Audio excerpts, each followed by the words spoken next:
Hello সবাইকে, একটা ছোট্ট ইনফরমেশন দিতে এলাম। সেটা হচ্ছে না WBCS 2024-এর নতুন নোটিফিকেশনের না, কিন্তু এই WBCS সংক্রান্তই। সেটা হচ্ছে আজকে আজকে কিন্তু পশ্চিমবঙ্গ সরকার গ্যাজেট বার করেছে।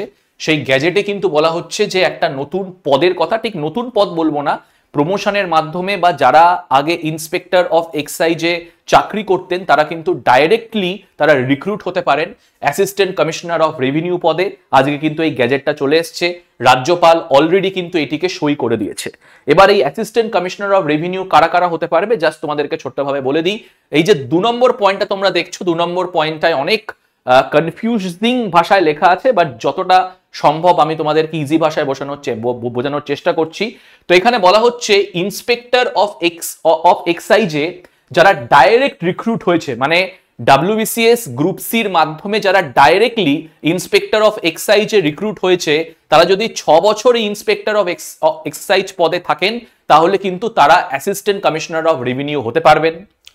প্রমোশনের মাধ্যমেও কিন্তু হতে পারবে। ফর এক্সাম্পল, কোনো একজন ব্যক্তি তিনি সাব ইন্সপেক্টর অফ এক্সাইজের পদে রয়েছেন, তিনি পরবর্তীকালে ইন্সপেক্টর অফ এক্সাইজ হলেন, তো সেক্ষেত্রেও কিন্তু হতে পারবে।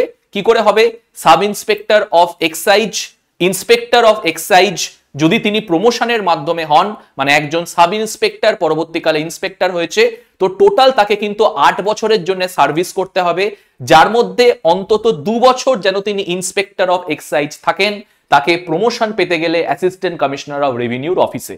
যদি আমি তথ্যটাকে একটুখানি তোমাদেরকে আরো সহজ ভাষায় বোঝাই, তাহলে এই হচ্ছে কিন্তু আমাদের বিষয়।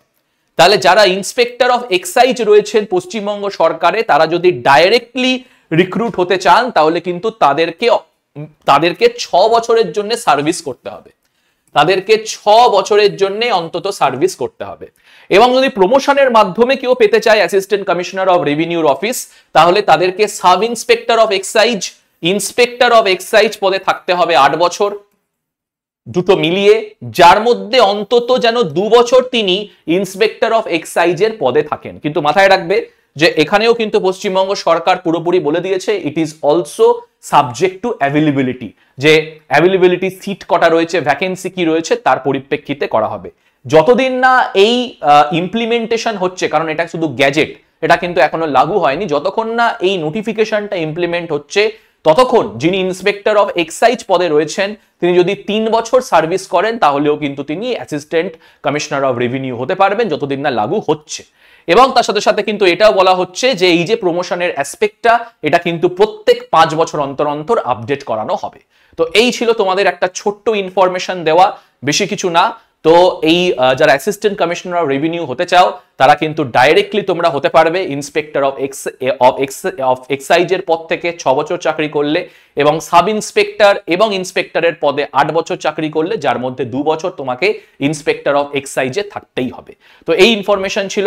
এরকম আরো খুঁটিনাটি ইনফরমেশন জানার জন্য এবং WBCS এর নতুন নোটিফিকেশন কবে আসবে তার জন্য চোখ রাখতে হবে WBPSC ওয়ালার অফিসিয়াল চ্যানেলে। সবাইকে থ্যাংক ইউ।